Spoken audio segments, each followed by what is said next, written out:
Yogi Suritsuma! O capítulo 13 de Jujutsu Kaisen módulo começa com Maro vendo seu irmão em coma. Maro questiona por que isso aconteceu com Cross, estando ele em estado de choque. Um dos Rumelianos responde que pensaram que ele tinha sacado uma espada, por isso Cross foi alvejado. Maro questiona como assim ter sacado uma espada, o que Osuke responde que não tem como ser isso. Nada faz sentido. Osuke, ao lado ali de Jabba, diz que se o Cross tivesse realmente com intenção de lutar, aqueles feiticeiros fracos não teriam nenhuma chance contra ele. Jabba então diz que até o último momento Cross procurou o melhor caminho pelo bem dos Rumel, o que Osuke pede para Jabba não falar dessa forma, como se o Cross tivesse morrido. Osuke, então irritado, agarra a blusa do Jabba gritando que o Cross ainda não morreu, que aquele garoto bastardo e convencido não cairia tão fácil assim. Maro não consegue nem mesmo processar os seus sentimentos sobre aquela situação. Ele está em pleno estado de choque. Nós voltamos para falar mais deste capítulo intitulado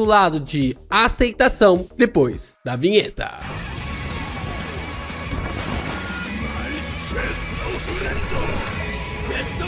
Tsurugi então fica em choque ao ouvir sobre Uzami. Uma garota de tranças e óculos aparece explicando o que aconteceu para um Tsurugi ali completamente paralisado. Ela lhe explica que sua técnica reversa amaldiçoada não conseguiu neutralizar o poder dele. O recuo do discurso amaldiçoado foi terrível e parece que ele sofreu um baita contra-ataque. Vemos então Uzami e ele está totalmente sedado. Inclusive parece que seus olhos foram afetados pelo recuo da fala amaldiçoada, né? A gente não sabe o que aconteceu, mas se eles estão tampando os olhos, parece que o recuo foi de uma forma absurda. Tsurugi está realmente em choque, dizendo que isso é impossível. Uzami é um feiticeiro de grau 1, o que a emissária feiticeira surge também dizendo que é uma grau 1. Mas se algum dia ela tivesse que enfrentar aquele cara como inimigo, provavelmente falando ali sobre o Dabura, ela preferiria fugir.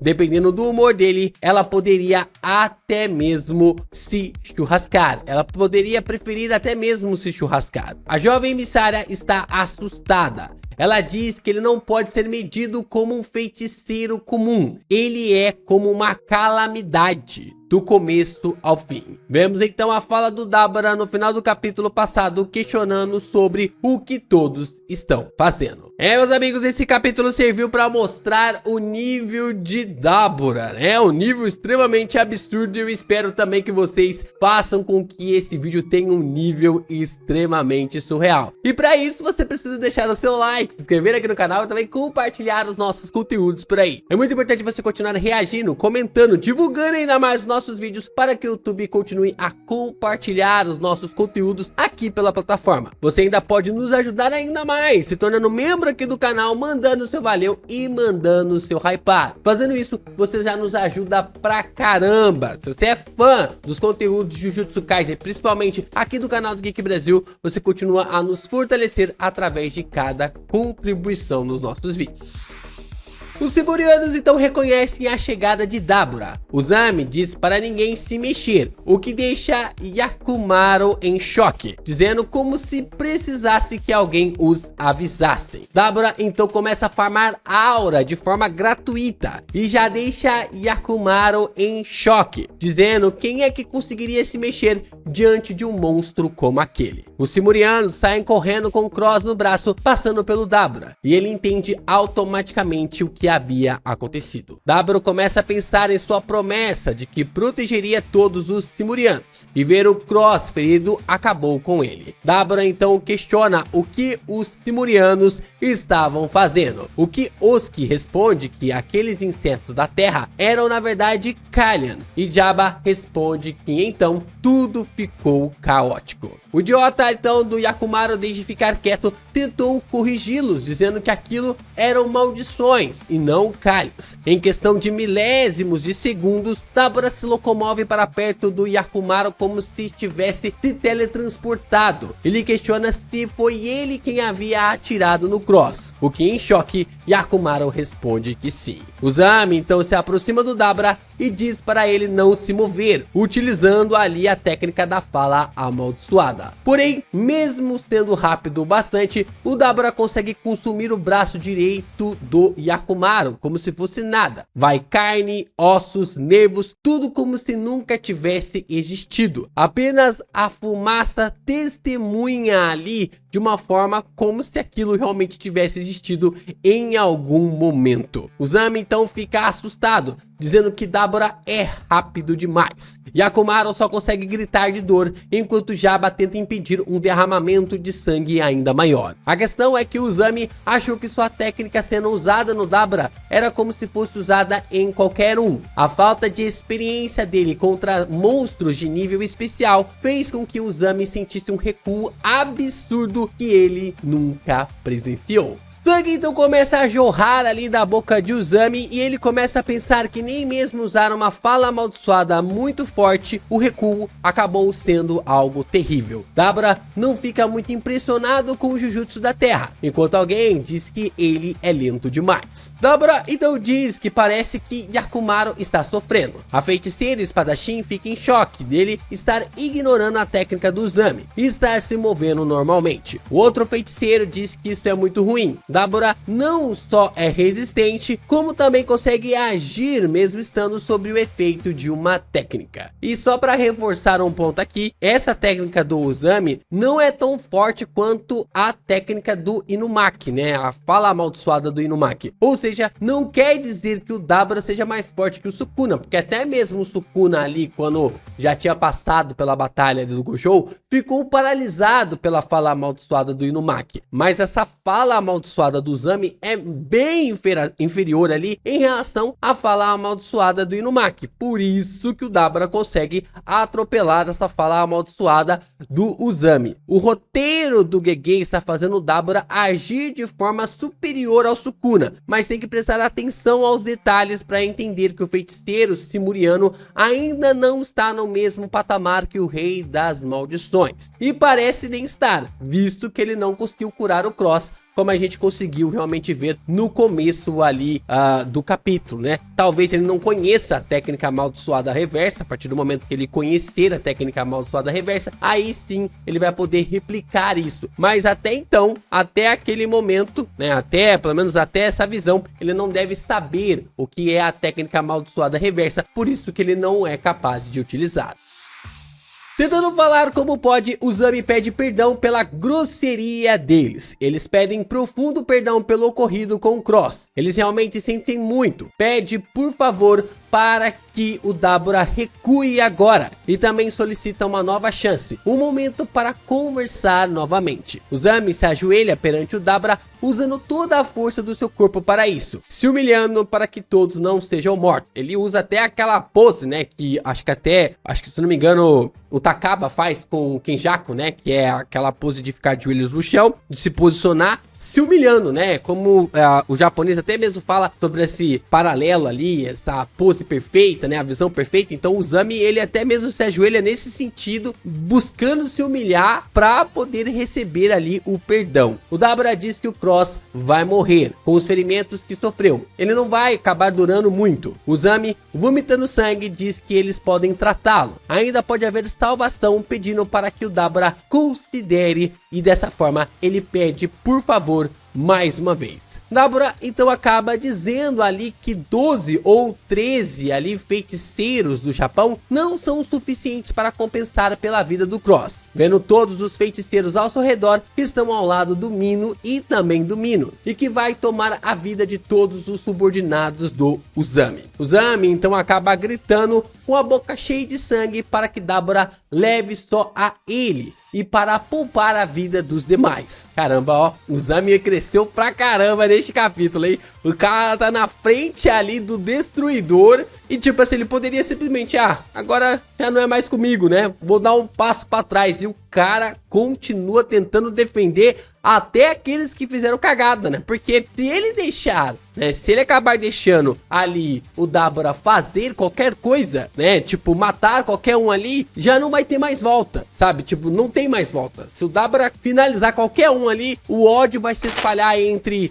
os dois povos e não tem mais como voltar. E é o que o Dabura disse alguns capítulos atrás, né? Eles precisam se entender primeiro para antes começar a guerrear. Porque se eles começarem a guerrear, aí não tem mais como voltar atrás. Dabura olha para os olhos de Uzami e enxerga Dura neles. Ele vira as costas e diz que está na hora deles ir embora, o que Jabba responde que sim. Dabura então fica intrigado com toda essa treta envolvendo a eles e aos Rumel novamente, e da forma como isso tem a ver com os Kalyans outra vez. Uzami então desmonta no chão com sangue saindo por todo o seu corpo. Vemos então ali o narrador dizendo que os representantes dos Simurianos solicitaram formalmente que o governo japonês protegesse todos os espíritos amaldiçoados e proibisse qualquer exorcismo ou descarte adicional. Vemos então a emissária de cabelos claros sorrindo, dizendo que isso nunca vai acontecer. Ela então comenta que os espíritos amaldiçoados vão começar a transbordar de Tóquio, o que faz outro emissário questionar se a barreira é tão frágil assim. Ela responde que a barreira original, centrada no antigo Palácio Imperial, era sólida, mas expandiram as fronteiras da prefeitura, o que a barreira não contém mais os espíritos, e dessa forma ela empurra a consciência deles para dentro. Um dos emissários responde que apenas Flyheads, ou espíritos fracos perto da borda de Tóquio, eles ainda conseguem lidar, mas se espíritos de grau 2 ou superior escapar da zona monstruosa mais profunda, quando ele ia terminar, a garota emissária lhe interrompe e responde que aquilo que aconteceu em Shibuya na noite anterior do jogo do abate começar vai ocorrer novamente. Um dos emissários de cabelo branco que vimos alguns capítulos atrás questiona se eles não deveriam tratar o Cross, que o idiota do Yakumaru baleou. O que a feiticeira de tranças responde que feiticeiros são bem resistentes, então a menos que algo extremo aconteça, sua técnica reversa geralmente resolva. Ela responde que como ele caiu imediatamente, ele tomou um dano absurdo em um órgão interno, o que não está no alcance de sua técnica. Ela fica toda envergonhada para falar ali em público, né? E eu gostei desse estilo de personagem, mais sem jeito, mais sem graça, porque o Gege, ele fez os seus personagens ali de Jujutsu Kaisen muito sérios, né? A história do Itadori, normalmente eles são muito sérios. Tem algum humorzinho aqui, humorzinho ali, mas é mais envolvendo ao Itadori. Agora você colocar uma feiticeira, né, que lida com toda a técnica reversa, né, que é o centro ali da técnica reversa, e ela ser essa personagem que fica sem graça pra falar em público, é muito legal, cara. Acaba sendo algo muito interessante. A feiticeira então começa a dizer que se eles levarem o Cross agora e não conseguirem curá-lo, vai ser algo ruim, e pra piorar, ele pode ter uma anatomia diferente específica de um Simuriano. Se isso tiver sido afetado, não tem mais nada que ela possa fazer, o que faz o emissário xingar o Yakumaru novamente. E como nós podemos falar aqui, na verdade já falamos durante a semana, neste caso, para curar o Cross, só se for a Rika, né? Eu acredito que a Rika ainda tem a capacidade para fazer isso, porque ela faz isso com o Yuta, ela consegue fazer isso com o Yuta. A questão é que no final de Jujutsu Kaisen ela consegue dar um cambalacho ali. O Gege não mostrou qual que é o cambalacho que ela fez, mas ela consegue tirar o corpo ali, na verdade ela consegue tirar o Yuta do corpo do Gojo e trazer de volta para o corpo original dele, usando energia reversa, tal. Tem toda uma explicação ali meio mirabolante que o Gege fez, mas meio que envolve a técnica reversa. Então, se a Rika estiver em jogo, talvez ela consiga curar o Cross. E o Itadori, né? O Itadori é o único que pode com toda certeza meio que curar o Cross, desde que ele tenha chegado no nível do Sukuna, né? O nível do Sukuna é o cara arrancar o próprio coração e conseguir curar o coração tendo, sei lá, horas ou dias tendo passado, né? Visto que o Gojo estava viajando para fora do país quando o Itadori acabou sendo atacado, né? Meio que dá a entender que a gente consegue visualizar que é o Gojo, ele viaja para encontrar o Miguel e o Yuta bem no momento em que o Itadori acaba falecendo, o Itadori acaba morrendo, e aí o Gojo volta da África pro Japão, e aí que o Itadori vai ressuscitar. Então esse é o nível de poder do Sukuna em relação aos demais, né? O nível de que o cara consegue ressuscitar ali o personagem depois de horas, ou até mesmo alguns dias. Não eram tantos dias assim, porque o próprio Gege fala que não são tantos dias assim, mas basicamente ele é um tempo suficiente para que o Sukuna traga o Itadori de volta. Então talvez ali o Itadori consiga curar o Cross. Talvez não, né? Certeza que o Itadori vai conseguir curar o Cross, desde que ele seja mantido vivo, né? Ele sendo mantido vivo, o Itadori chega e consegue curar ali o personagem. Mesmo o Dabra sendo poderoso também, ele não sabe sobre o uso de energia reversa, né? Possivelmente não sabe ali sobre o uso da energia reversa, mas ele pode vir a aprender durante a batalha através da observação. Isso é uma coisa que a gente já tá apontando. Eu tenho certeza que isso pode vir a acontecer numa batalha, no confronto aí do Dabra contra os feiticeiros japoneses. A garota feiticeira então fica toda afobada, dizendo que mesmo que eles curem o garoto, será apenas fogo apagado que eles mesmos acenderam. Não é como se eles fossem dizer para que possam continuar matando espíritos amaldiçoados. O que o emissário mais velho responde que ele sabe. A emissária de cabelos claros questiona ao Mino quanto tempo eles podem esperar para exterminar os espíritos amaldiçoados. O que Mino responde que eles já tinham cancelado. Mino então acaba dizendo que eles têm um mês. Provavelmente este é o tempo limite para aguentar ali, para que a barreira não transborde. Temos então uma passagem de tempo para dezembro de 2086, saltando um mês no tempo. Dois feiticeiros estão dentro da barreira de Tóquio caçando maldições, e um deles está comentando que caçar espíritos amaldiçoados à noite é perigoso demais. Um deles responde que não teve jeito, eles não puderam fazer nada durante um mês. Agora a única opção que resta é exterminar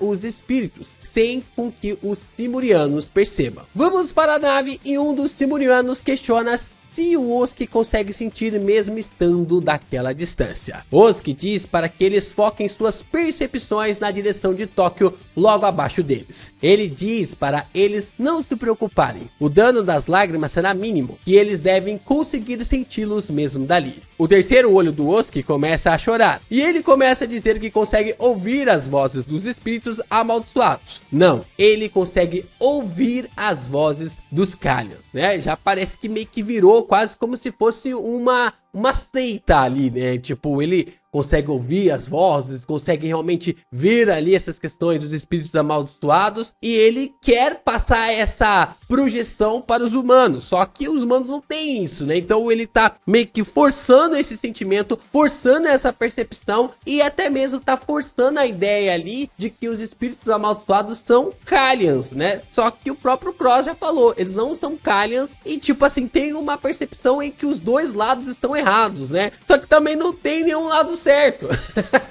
Não tem nenhum lado um pouquinho certo. Então, tipo assim, dá pra ver que tá gerando uma seita e que o Osuke realmente tá virando o líder dessa seita. O narrador então comenta que os Simurianos enviaram mais uma nota dizendo que os representantes de Simuria condenam o massacre japonês a espíritos amaldiçoados como violação internacional e exigem a responsabilização do governo japonês. O que o governo japonês responde que a exterminação dos espíritos amaldiçoados foi por causa de força maior, não devendo ser considerada ilegal. Chegamos então em janeiro de 2087, mais um mês havia se passado. Um dos feiticeiros está dizendo que eles devem completar a grande purificação de forma adequada primeiro. O que o outro responde que há um limite para exterminar espíritos onde eles podem esconder dos Simurianos. Eles precisam aguentar mais um pouco. Um emissário irritado questiona ali como assim aguentar mais um pouco e pergunta como ele consegue dizer isso diante dessa situação. O inverno está chegando e a aparição de espíritos amaldiçoados é alta e o perigo aumenta ainda mais, fora que eles ainda estão exorcizando falando durante a noite. O que o feiticeiro sai de cena dizendo que eles estão no limite, onde vemos que vários feiticeiros estão sendo mortos pelos ataques das maldições. Nós conseguimos ver através do necrotério vários feiticeiros mortos através desse combate, dessa grande purificação. Na nave, um dos Simurianos pede para que Oski pare de ficar recebendo as lágrimas assim, mas ele manda o seu amigo chegar para lá. Ele argumenta que precisa continuar recebendo as vozes ali de todos os espíritos amaldiçoados. Isso é o mínimo que se espera de um guerreiro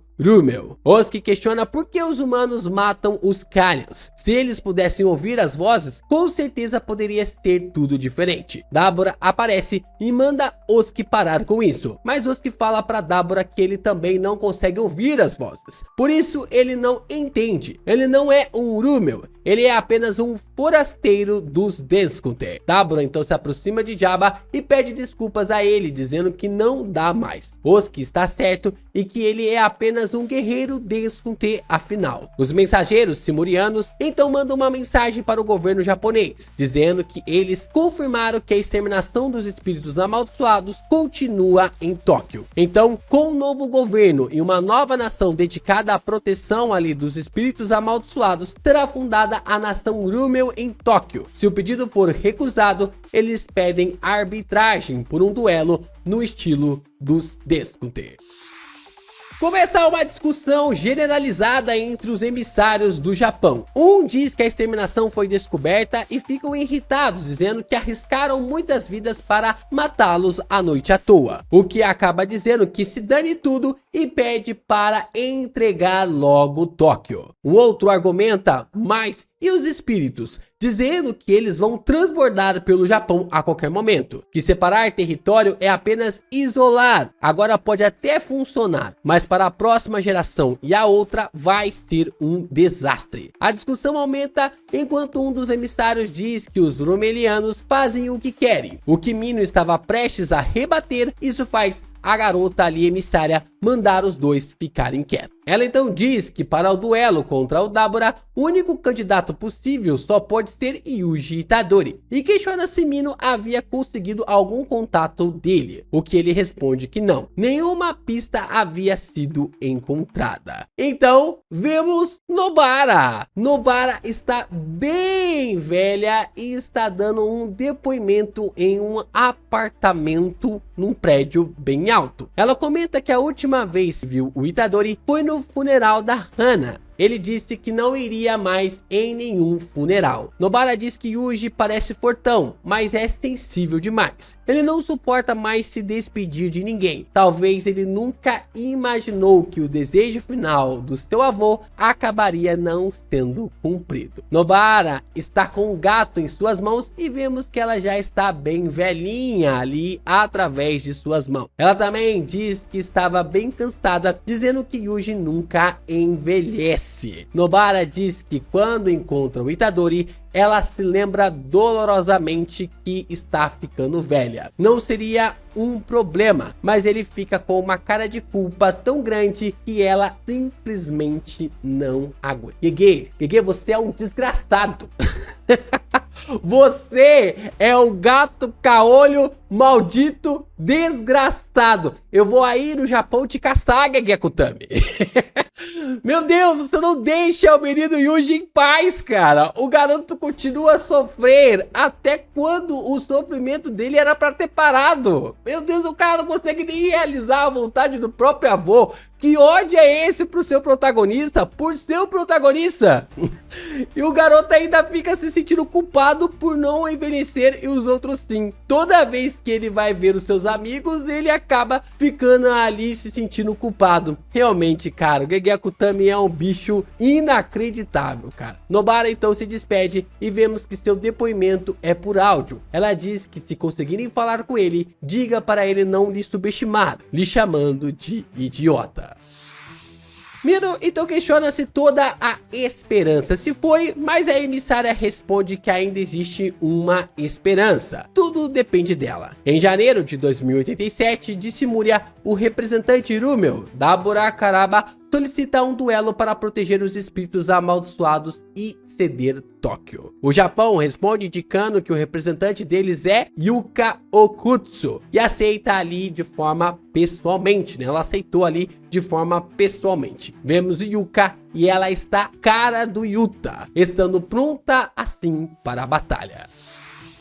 Bom, ficou bem claro aqui porque a Yuka aceitou, né? Ela tá morrendo. Ela já tá ali morrendo, já não tem muitos anos de vida, né? Muitos meses de vida. Isso dá pra ver ali na sua própria expressão que ela está realmente morrendo e faz sentido ali ela tomar essa escolha. Mas além disso tudo, será que a Yuka não está com o Anel da Rika? Porque se ela já estiver com o Anel da Rika, faz sentido ela também se candidatar. Porque se ela não tiver, caramba, a batalha não vai dar gasto nenhum, né? A batalha não vai dar gasto nenhum. Agora, se ela tiver, aí a batalha vai ser algo até mesmo interessante. Outro ponto que eu queria realmente comentar é que o Dabura, ele se apontou como representante. Mas será mesmo que ele vai lutar? Ou ele pode ser o representante para indicar a pessoa, aquele que tá liderando ali os Simurianos? Sabe que eu acharia legal lutar ali contra Yuka? O Maro, né? O Maro realmente entrar para lutar, e seria interessante o Maro lutar porque ele ficaria no lugar ali do Dabura, porque quando o Dabura ele acaba ali com o Dura, o Maro fala pra ele: você não agiu como um guerreiro, você não finalizou ele ali como guerreiro. E aí o Dabura fala: eu não queria ferir o seu rosto, né? Eu não queria ferir o seu rosto por causa ali do velório, né? Por causa ali da maneira como ia fazer a cerimônia do velório. E agora o Maro lutando contra Yuka, eu acharia do zaralho, porque a mesma coisa vai acontecer e o Maro sentiria a dor que o próprio Dabura sentiu ao finalizar ali o Dura, né? Então eu acharia interessante o Maro lutar contra a Yuka. Não tem condições do Dabura ali lutar contra ela, porque tipo, é aquele meme, né,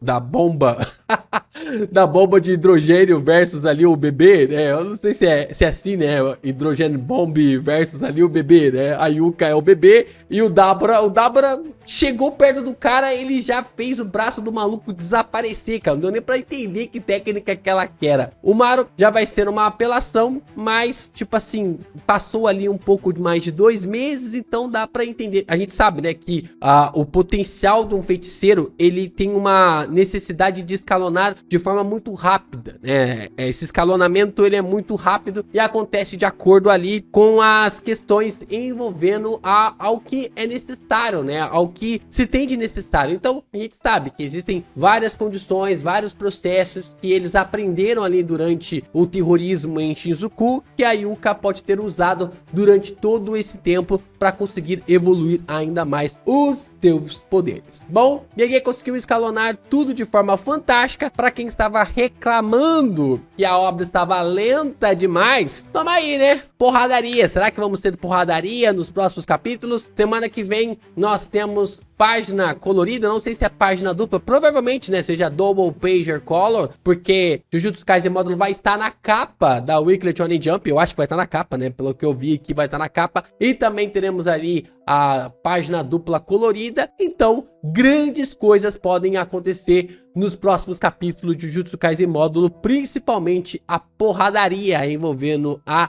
Yuka versus Dabura ou Yuka versus Maro.